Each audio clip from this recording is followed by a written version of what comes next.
Primeiro, os brasileiros, eu lembro o seguinte, que quando eu estava na Romênia, todo mundo falava francês. Daí eu falava onde você aprendeu. Daí eu falei com o maior orgulho, e dizia o seguinte, eu tive 2 anos de francês no ginásio. No Brasil, os filhos das putas têm 8 anos de inglês. 2 ou 3 aulas por semana e não falam inglês, não são capazes de escrever uma linha em inglês sem cometer 10 erros. E se você pergunta alguma coisa para eles na rua em inglês, eles não sabem o que você está falando. O que há? Acontece o seguinte, que a cultura brasileira, ela é contra o conhecimento. Isso é assim desde o tempo da colônia. E ninguém fez nada para mudar isso. Daí o pessoal fala, não, nós precisamos fazer uma campanha para incentivar o gosto pela leitura. Eu digo, hã? O gosto pela leitura? Mas o pessoal lê Playboy, lê o Almanaque da Mônica, né? Lê a seção de esportes. O pessoal lê pra caralho. O movimento editorial no Brasil não está ruim. Você só lê merda, porra. Hã? Então, quer dizer, existe um famoso estudo de um crítico inglês chamado Richard Hogarth, que fez essa pergunta. Olha, agora toda a classe operária está alfabetizada, mas vamos ver o que eles estão lendo. Então era fotonovela, era livrinho de pornografia. Então criou-se um novo analfabetismo. E no Brasil, alfabetizar as pessoas é dar a eles esse novo analfabetismo. Quer dizer, isso foi observado na Inglaterra, 70 anos atrás, os caras imediatamente botaram a mão na cabeça e viram que tinham que tomar uma providência. No Brasil, a melhor maneira de garantir que o sujeito vai permanecer em culto é mandá-lo para a escola, porra. Sobretudo para a universidade. Né? Você vê, essa semana mesmo eu estava comentando na minha aula do seminário de filosofia, eu comentei uma discussão que houve num grupo, uma lista chamada Lógicos do Brasil, uma lista de 400 professores de lógica, comentando coisas que eles afirmam que eu teria dito e que eu nunca disse. Inventaram lá meia dúzia de besteira, botaram na minha boca e falaram de mim, evidentemente com aqueles ares de infinita superioridade. Eu vou colocar à disposição do público esta aula, a última aula que eu dei no sábado, para vocês terem ideia do que são os lógicos do Brasil. É uma calamidade o negócio, tá entendendo? Então, intelectual no Brasil é isso aí, Bresser Pereira, Pinguelli Rosa. Pô, assim não dá, pô. Quer dizer, desse pessoal todo, essa é ainda a velha geração que eu tratei lá no Imbecil Coletivo. Pinguelli Rosa é personagem do Imbecil Coletivo. Tem lá um capítulo chamado O Pajé. Vamos lá para vocês verem que é o Pinguelli Rosa. Né? O João Pedro Stedley é aquele que não tinha lido o próprio livro.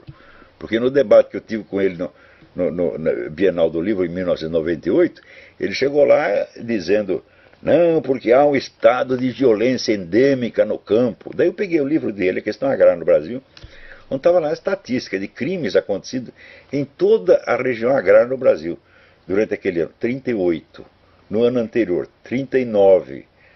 Tá certo? Eu digo, isso aqui é menos do que uma delegacia no Rio de Janeiro num fim de semana, porra. Então, quer dizer, o que o livro demonstra é que o campo era a região mais pacífica do Brasil. Eu digo, você não leu o seu próprio livro? E assim por diante, né?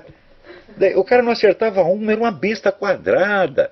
Ele falou, não, o regime militar matou os líderes das ligas camponesas. Eu falei, porra, mas isso foi em 63, caralho. Você nem sabe quando as coisas aconteceram, cala a boca, burro. Né?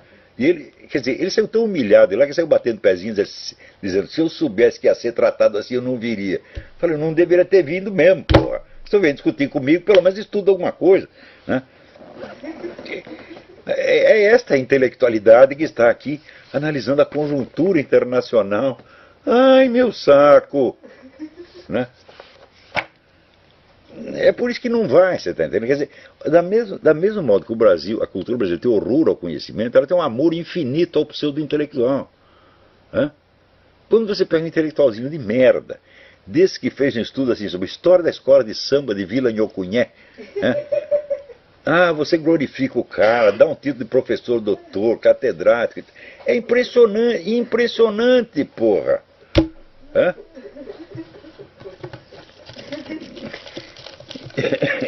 Então, vocês leiam os livros do Lima Barreto, que já documentou, o Brasil em 1910 já era assim, agora piorou muito. Quando votar no Lula, oficializaram a situação.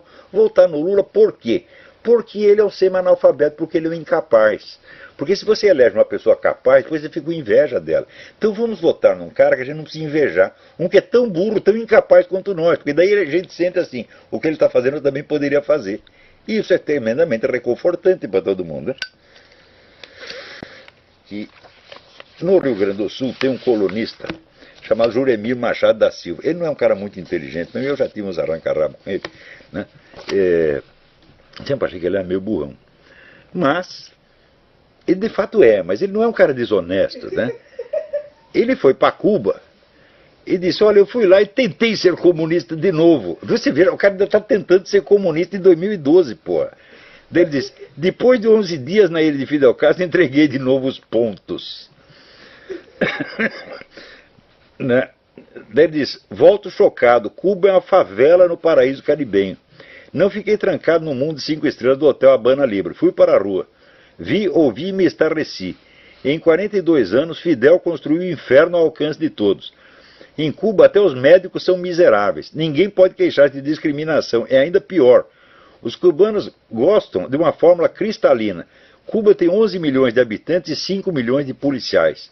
Um policial pode ganhar até 4 vezes mais que um médico, cujo salário está em torno de $15 mensais. José, professor de História, e Marcelo, se acompanharam num cortiço no centro de Havana com mais 10 pessoas. Em outros chega a 30. Não há mais água encanada. Necessitados de tudo querem ser ouvidos. José tem o dom da síntese. Cuba é uma prisão, cárcere especial. Aqui já se nasce prisioneiro e a pena é perpétua. Não podemos viajar e somos vigiados em permanência. E assim vai. Olha, procure lá no Correio do Povo de Porto Alegre de 5 de novembro de 2012. Isso aí vocês podem achar na internet. Correio do Povo de Porto Alegre, 5 de novembro de 2012. Uma crônica excelente, né? E até comovente do Juremir Machado. Assim, parabéns, Juremir.